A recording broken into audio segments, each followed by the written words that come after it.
Hello everyone.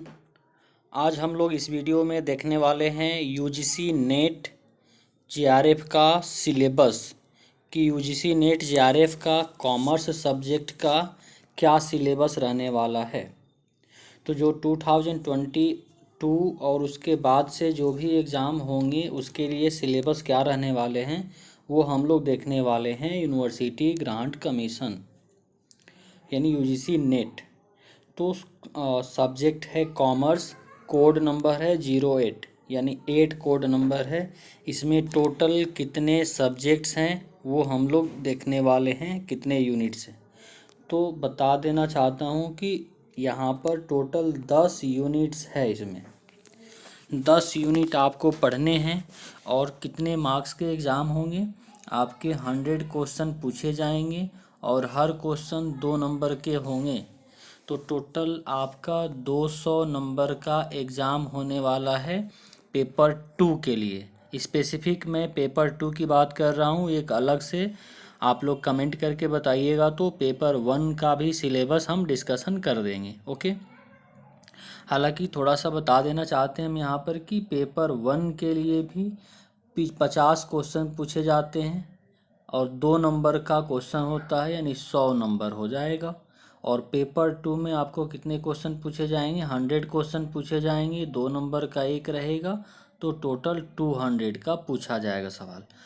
Paper 1 और 2 दोनों मिला करके 300 का क्वेश्चन पूछा जाएगा।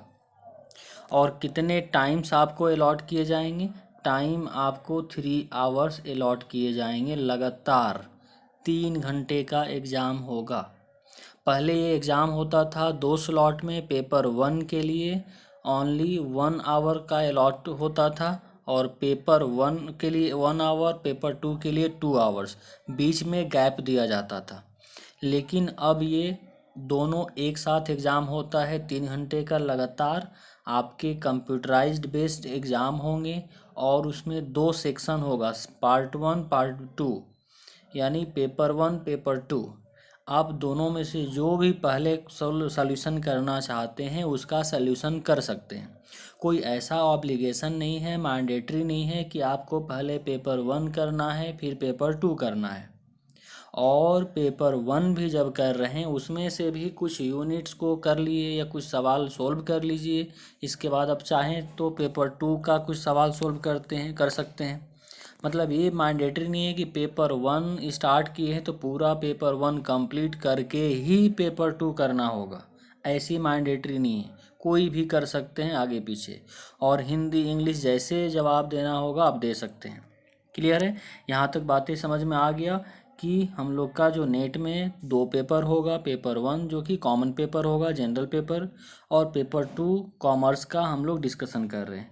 तो पेपर 2 में जो होने वाला है 10 यूनिट होगा। यूनिट 1 का नाम क्या है, business environment and international business. और यूनिट 2 क्या होने वाला है, अकाउंटिंग एंड ऑडिटिंग के बारे में पूछा जाएगा। यूनिट 3 है बिजनेस इकोनॉमिक्स, बिजनेस फाइनेंस है यूनिट नंबर 4। 5th नंबर है आपका यूनिट 5 है business statistics and research methods. Unit 6 है business management and human resource management. Unit 7 है बैंकिंग एंड फिनेंशियल इंस्टीट्यूशंस।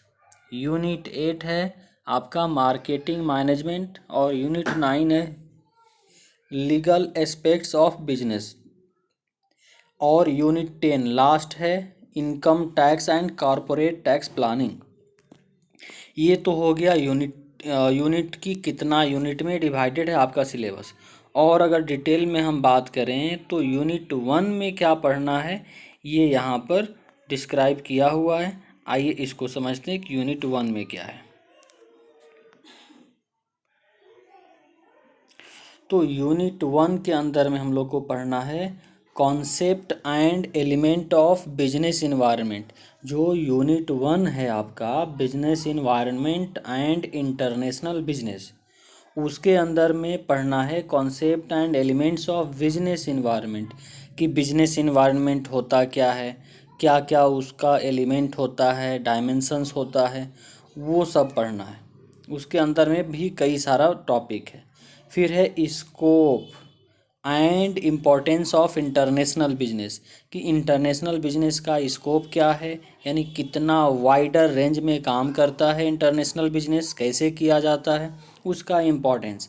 फिर है theories of international trade, international trade में आपको प्रवेश करना है, एंट्री करना है, तो उसका मोड क्या होगा, बैरियर्स क्या होगा, कैसे किया जाता है, ये सब सारी चीज़ों को पढ़ना होगा यूनिट 1 में। और भी है इसके अलावा यूनिट 1 में,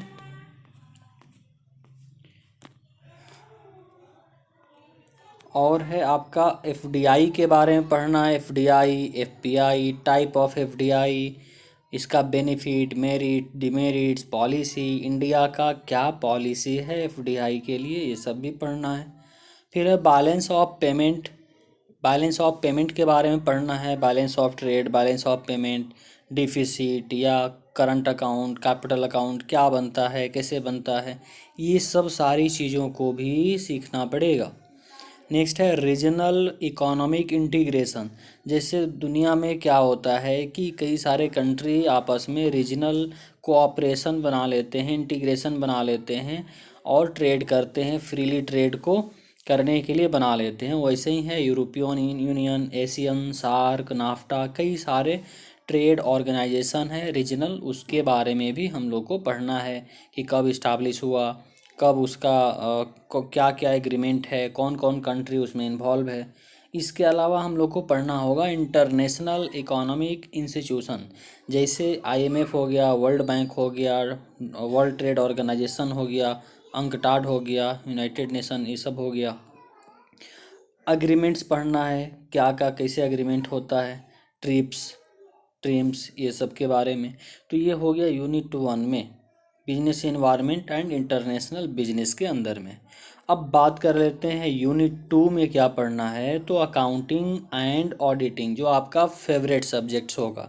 आई नो सब कॉमर्स वाले लोग का फेवरेट यही होता है, और कॉमर्स का मतलब ही वो जानते हैं अकाउंटिंग एंड ऑडिटिंग। ओके, तो अकाउंटिंग एंड ऑडिटिंग भी एक यूनिट है जिसमें पढ़ना है बेसिक अकाउंटिंग प्रिंसिपल्स और कॉन्सेप्ट्स एंड पोस्टुलेट, जो पढ़े हैं ना बेसिक अकाउंटिंग प्रिंसिपल्स जो पढ़े होंगे कि matching concept, disclosure concept, accounting period, ये सब क्या होता है, कॉन्सेप्ट्स होता है। फिर पार्टनरशिप के बारे में पढ़ना है, पार्टनरशिप में क्या पढ़ना है, वहीं बेसिक फंडामेंटल पढ़ना है, admission, retirement, death, dissolution, insolvency जो होता है ना उसके बारे में।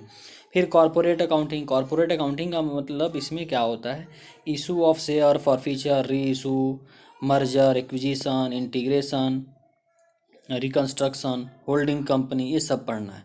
फिर कॉस्ट एंड मैनेजमेंट अकाउंट में भी पढ़ना है, कॉस्ट एंड मैनेजमेंट अकाउंट में क्या पढ़ना है इसको देख लेते हैं।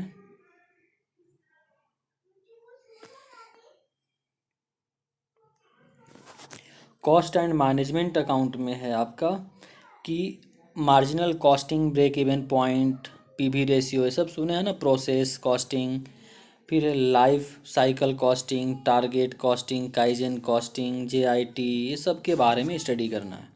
फिर है फिनेंशियल स्टेटमेंट एनालिसिस, जैसे रेशियो एनालिसिस पढ़े होंगे, फंड फ्लो, कैश फ्लो, ये सब के बारे में। फिर है human resource planning,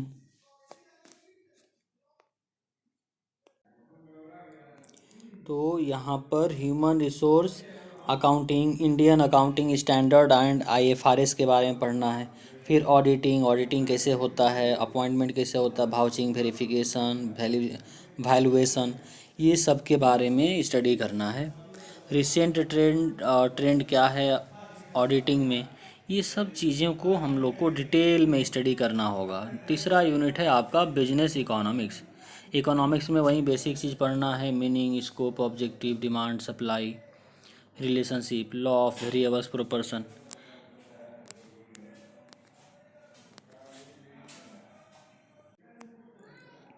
unit number 4 है आपका बिजनेस फाइनेंस, फाइनेंस में स्कोप क्या है, capital budgeting, capital structure, working capital management, risk management, foreign trade, international arbitrage, ये सब के बारे में हम लोग को डिटेल में स्टडी करना होगा। अगर आप लोग कमेंट करेंगे और अगर आप लोग को डिटेल्ड वीडियो चाहिए, पूरा फुल कवरेज सिलेबस का, तो रिप्लाई कीजिएगा, कमेंट कीजिएगा, ज़रूर हम प्रोवाइड करने की कोशिश करेंगे और ऑनलाइन भी लेने की कोशिश करेंगे, लाइव क्लासेस भी लेने की कोशिश करेंगे। फिर है आपका business statistics and research method के बारे में पढ़ना है। Measure central tendency, dispersion, skewness, ये सब के बारे में पढ़ना, हाइपोथेसिस टेस्टिंग।